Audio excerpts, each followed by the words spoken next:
This week, our remote viewers are looking at a cryptocurrency that is gaining quite a bit of traction.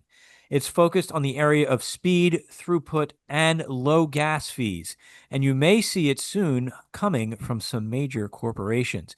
Dennis Nappy II here with the Future Forecasting Group. I'm joined with Daz Smith, Edward Reardon, our analyst Courtney Wheaton, Naeem, Dick Allgaier. We have Brian on the line, Derek, and we have Sean Mahoney as well. We got the whole crew here tonight. We're going to move on to our debrief now for our target. And my order on my screen tonight, I have Daz, Edward, Naeem, Dick, Brian, Derek, and Sean. And we're just going to get a real quick feel for, quick impression of this target, how you're feeling about it. Daz, starting with you. I'm just looking for my data quickly. I had lots of fast data, very fast whirlwind, kind of uncontainable energy feeling for this one.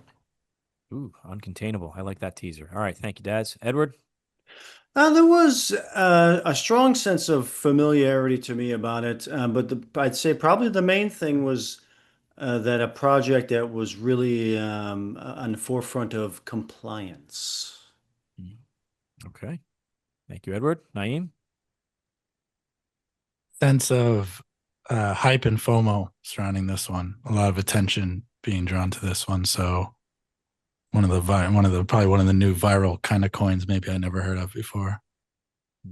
Okay. Watch out for that FOMO. Dick? My sense on this is something that's complex. It does a lot, like an ecosystem that's biting off a lot of chunks, not just something that does one thing. There's a complexity to it that I felt. Okay. Look forward to sharing that information with you. Brian? I felt like these guys are very collaborative. They're looking to work with other partners and kind of build this thing together. So Okay. that's what I felt. Wonderful. Derek? Yeah, I felt like this is going, if it's not already, it's going to become like a pillar or a cornerstone in the crypto space. Okay, that sounds very promising. And Sean? I really don't know what to think of this one. I got more, I don't know. My session just felt creepy, but I Creepy. felt like I was zoomed out, um, looking at bigger picture type stuff. So I don't know. I'm curious Okay. to see what it is.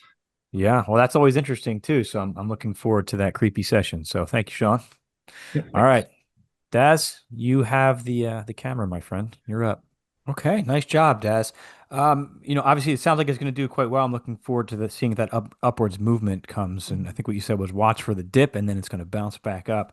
You Yes. talked about speed and movement. Can you talk a little bit more? I mean, that was an underlying theme of your session. Can you elaborate on that a little bit more on what that feels like?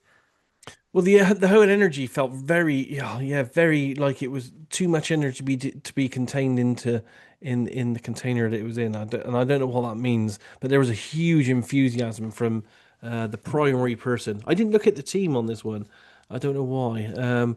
But the whole project felt very energetic, enthusiastic. I got a feeling that there might be a lot of people that are, got their eye on this in some way and waiting. I think Mhm. everyone's kind of waiting for this to explode, and when it does, it's going to have that nice upward peak for a couple of weeks that people are going to make some good money on. Okay, wonderful. Thank you, Des. Turning it over to Edward. All right, that sounded good. Let's take a look. Well, the sensation, the perception I was trying to describe was that this project would have what may be considered licensing requirements in order to operate. So maybe if it's an industrial level or industry grade project, then it may be something required for other industries to interact with it for whatever product that it may be offering or solution it may be offering, where have it would be required to have stringent or strict legal frameworks in order to operate. Gotcha. It's like meeting a certain standard of quality, Yeah, it a sounds real like. Okay. standard. Yeah. Wonderful. Okay. Thank you, Edward, for clarifying. I'm going to pass it over to Naeem to go through his data. Naim, I do want to ask you about this random selection or this game of chance to expand on that a little bit more in terms of how does that apply or any more feelings on how that might correlate.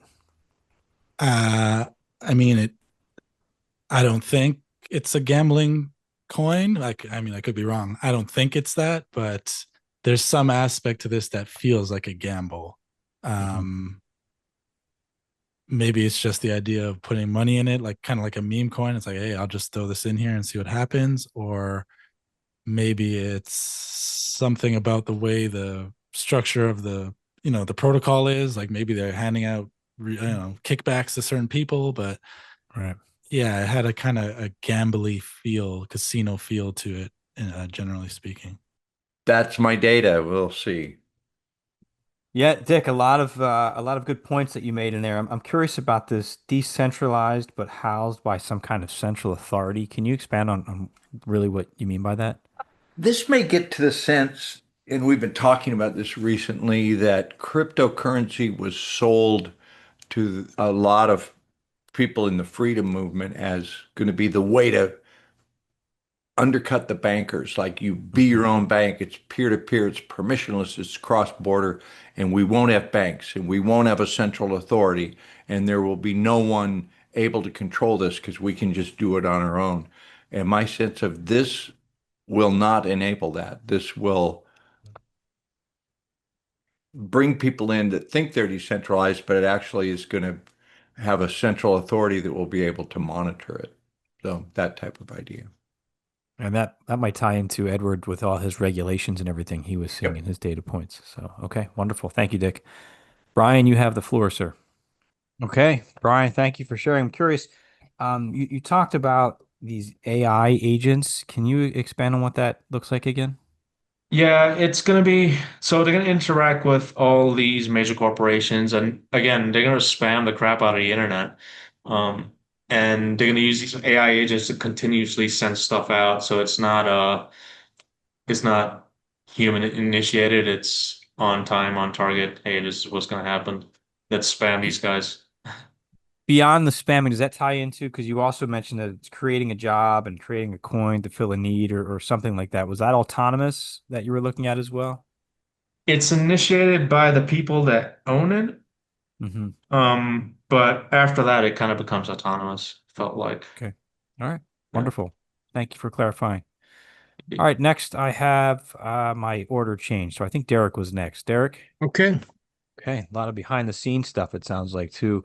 Can you expand a little bit on these pods of whales? Does this feel like this is something that's organized, or is it just rich people coincidentally at the same time getting things out there? Yeah, I mean, to me, it almost felt like, I don't know, like the Bilderberger Group or a bunch of Mm, people that are all already either billionaires or worth tens or hundreds of millions of dollars, and they're all getting together in a room and they're saying, you know what, we pick this one, we're gonna buy mm. this one. All right. And last and certainly not least, we have Sean, who's going to go through his data for us now. Definitely creepy vibes there, Sean, for sure, coming out of that one. Um, how do you think that's going to create all those creepy things from people? Like, what's the interaction there? Any thoughts on that? It's really hard to say. Every single crypto target I work, I try to take a step back and I just kind of say, okay, what is the big picture with this one? Um, as everybody knows, I don't buy, sell, or trade cryptos. I don't know anything about them really. And so, and we have an amazing team of remote viewers here to get the really nitty-gritty details of, the hodlers, the sentiment, the buying, the selling, and all that. And I just try to take a step back and get the broader, bigger picture. And the data that comes through usually is metaphorical. It's Mm, usually pretty creepy stuff.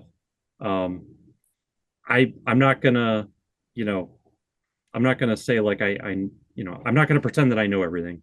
I'm just saying that when I do these targets, I never usually get a good feeling, but this one was particularly, some are creepier than others, and this one was particularly creepy. mm. Okay. Yeah. I mean, with metaphors like The Shining and the insects caring for the Yeah. embryos, I'd say that's definitely creepy stuff.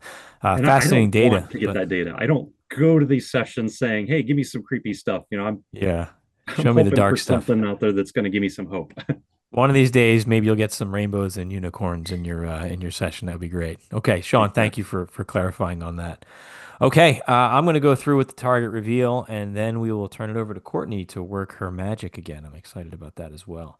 As you guys were talking, I tried to pull a couple more things into here just to fill in some gaps that I was seeing, but I'm sure Courtney will have it, and if she doesn't, I'll point it out later at the end of this presentation. So just give me a second. This was a very long presentation. Really just a quick thumbs up or down with this one on how you're feeling about it. And then we're going to wrap this one up and then we'll move into a general discussion for another session. Daz, starting with you, thumbs up or thumbs down on this one? A